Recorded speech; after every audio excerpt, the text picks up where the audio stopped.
2024ஆம் ஆண்டு இயற்பியலுக்கான நொபேல் பரிசு பெற்ற ஜெஃப்ரி ஹிண்டன், பள்ளி, கல்லூரிகளின் எதிர்காலம் குறித்து ஒரு கணிப்பை வெளியிட்டுள்ளார்.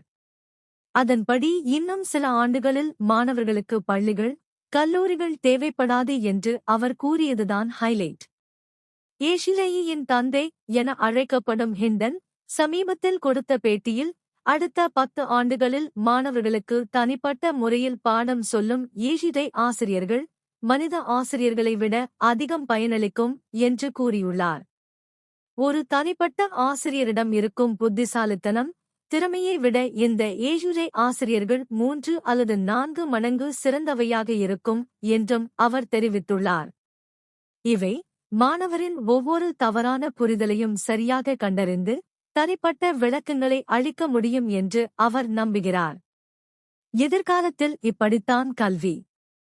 ஜெஃப்ரி ஹிண்டன் மேலும் கூறியதாவது, இந்த ஏயுரை ஆசிரியர்களால் பள்ளிகள் கல்லூரிகளின் தேவை குறைந்துவிடும். குறிப்பாக முதுநிலை படிப்புகளில் பல்கலைக்கழகங்கள் தேவை குறைவாகிவிடும்.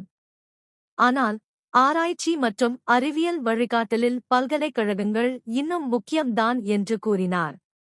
மில்லியன் கணக்கான மாணவர்களின் கற்றல் முறையை பகுப்பாய்வு செய்து, ஏஷுரை விரைவில் மனித ஆசிரியர்களை விட சிறப்பாக கற்றுத்தரும் என ஹிண்டன் கூறியதை அடிக்கோட்டாக வெளியிட்டார். உலகம் முழுவதும் ஏஷுரை ஆசிரியர்கள், ஒரு பள்ளி உதாரணம். ஒரு சமூக வலைத்தள பயனர், டெக்சாஸ் மாநிலம் ஆஸ்டினில் உள்ள பள்ளியை உதாரணமாக காட்டியுள்ளார்.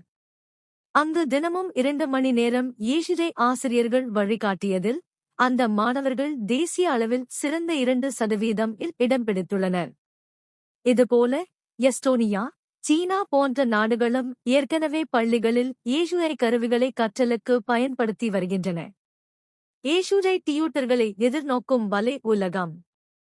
இந்த விவகாரத்தில் பலரும் தங்களது மனநிலைகளை வெளிப்படுத்தினர். சிலர், ஏஷுரை இருந்திருந்தால் நாமும் பள்ளியில் நன்றாக படித்திருப்போம் என நெகிழ்ந்தனர். மற்றொருவர், ஜெமினி 2.0 போன்ற கருவிகள் நேரடி உரையாடலோடு கற்றலை சிறப்பாக அளிக்கின்றன என்றும் தெரிவித்தனர்.